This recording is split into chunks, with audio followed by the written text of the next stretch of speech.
Quem está acompanhando ultimamente as notícias sobre o cenário político e jurídico brasileiro talvez tenha reparado que o termo dosimetria tem aparecido bastante. Mas você já se perguntou do que se trata? Em termos simples, dosimetria da pena é quando a justiça ela decide o quanto punir e por que ela chega àquele número. Não é matemática e nem envolve cálculos complexos, envolve critérios e justificativas que precisam ser claros e proporcionais. No antigo regime, punir servia para dar exemplo, para causar medo e manter hierarquias.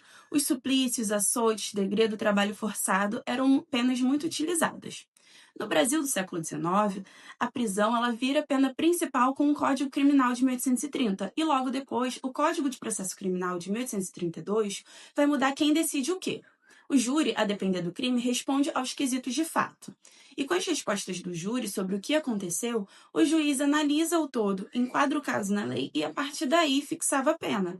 Isso ajuda a entender por que, nos autos do século XIX, as medidas das penas aparecem atravessadas por valores respectivos da época ou de determinados grupos, ou seja, o quanto ele sempre passou por escolhas situadas no tempo e no contexto.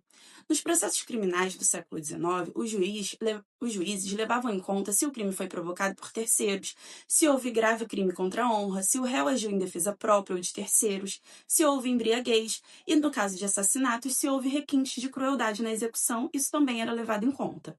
Esses eram alguns elementos que podiam atenuar ou agravar a resposta penal. E nos casos de defloramento, a depender do período, a justiça admitiu mecanismos reparatórios, como o casamento, que por vezes reduziam e, em muitos contextos, até extinguiam a responsabilização do réu. E tudo isso mostra como valores morais e de família atravessavam a dosimetria e o destino dos processos.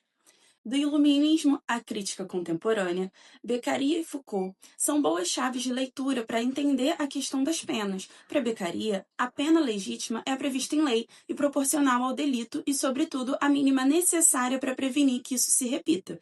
Nada de arbitrariedade ou castigos vagos. Já Foucault lembra que a prisão ela opera como uma tecnologia de poder. O quanto punir nunca é só técnica, também reflete prioridades e controles de cada época.